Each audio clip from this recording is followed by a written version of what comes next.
Gabi noon sa Baguio City, yung tipong malamig na parang kumakapit sa bala. Tahimik ang paligid, maliban sa mahinang humuhuning kuliglig at yung ingay ng tricycle na paakyat sa kanto.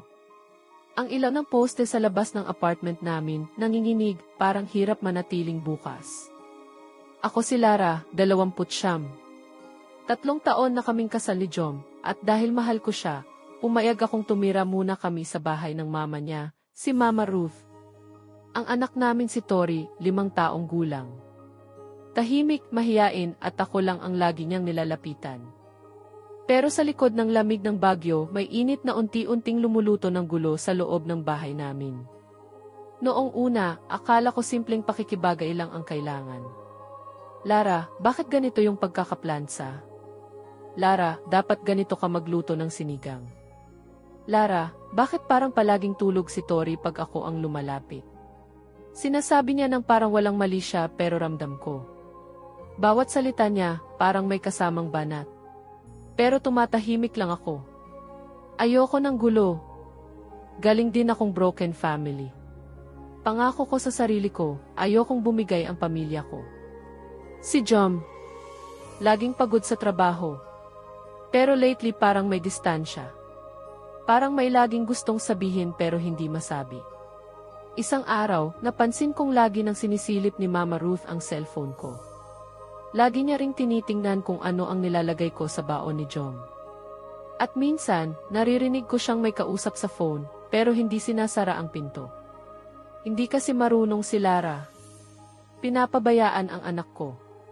Kung ako ang masusunod, dapat bumalik si Jom dito sa atin nang walang ibang sagabal. Sagabal. Ako raw ang sagabal.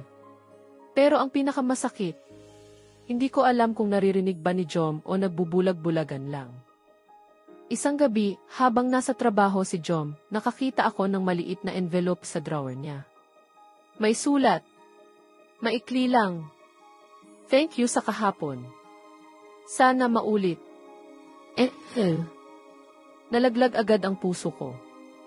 As in sino? Pagtingin ko sa receipt sa loob, galing sa isang cafe malapit sa Burnham Park. 2 orders. 2 seats. Akala ko iiyak ako. Pero hindi. Natulala lang ako. Yung parang hindi mo alam kung galit ka o sobrang sakit lang. Kinabukasan, nagising ako na parang mabigat ang hangin. Lumapit sa akin si Mama Ruth habang nagtitimpla ako ng kape. Lara, baka dapat pagbigyan mo muna si Jom na makapag-isip. Hindi kasi stable ang ugali mo minsan. Baka pagod na siya. Tumingin ako sa kanya. Tita, may problema ba kayo sa akin? Pwede niyo pong sabihin diretsyo. Umiti siya ng matalim. Hisha, walang nanay ang gustong makitang nasasaktan ang anak niya. At ikaw, dami mong pagkukulang. Hindi mo lang nakikita. Hindi ko napigilang humigpit ang hawak ko sa baso. At doon niya binitawan ang linya na yumanig sa kaluluwa ko. Kung sakaling umalis ka, iiwan mo si Tori dito. Mas kailangan ka naming tulungan magdesisyon. Tumigil ang mundo ko. Ano pong sinabi niyo? Umiti lang siya. Isang ngiting punong-puno ng kontrol. Hindi ko kinaya. Lumabas ako. Naglakad ako hanggang Session Road.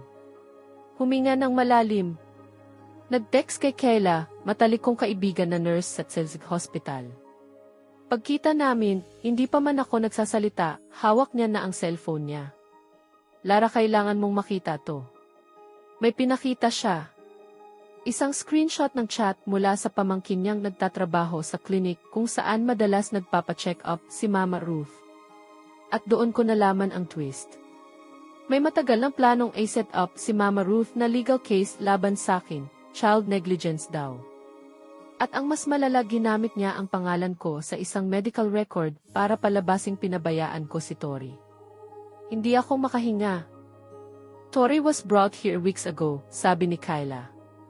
Nang may magayong braso niya. Pero ang nakalagay, narinig yung bata na umiiyak dahil sinigawan ng ina. Hindi ako nagsigawan ng bata. Hindi ko sinigawan anak ko. At yung maga sa braso nangyari nung nadapa si Tori sa hagdan, at si Mama Ruth pa nga ang nakakita. Pero mas malala pa dito. Yung ihi sa sulat, hindi babae. Si Mama Ruth mismo. Thank you sa kahapon. Sana maulit. Sinulat niya yon para magmukhang may ibang babae si John. Para ako mismo ang sumuko. Pag-uwi ko, humarap ako sa kanila. Alam ko na ang lahat. Hindi kumibo si Mama Ruth. Si John, nalilito. Pinakita ko ang screenshot sa table. Tahimik. Si John ang unang nagsalita. Bakit mo to ginawa? Doon siya umiyak. Natakot lang ako, ayokong maagaw ninyo si John sa akin. Lahat ng anak ko iniwan ako. Siya na lang ang nandito. Pero hindi sapat ang luha para burahin ang ginawa. Sa harap ko mismo, sinabi ni John. Makami na ang aalis. At doon ko lang naramdaman ang tunog ng bumigay na tanikala sa loob ko. Lumipat kami sa maliit na studio ni La Trinidad. Mas simple, mas tahimik. Minsan malamig. Minsan masakit pa rin. Pero sa unang pagkakataon huminga ako ng malaya. At ang natutunan ko, minsan, ang pinakaunang sisira sa pamilya mo ay yung taong akala mong nagtatanggol dito. At minsan, ang pagmamahal na kontrolado mas nakakasakal kaysa nagpapalakas. Natutunan kong hindi sa address nakikita ang ibahag, kundi kung saan ka tinatanggap, hindi sinusupil. At para sa akin, doon nagsisimula ang totoong buhay.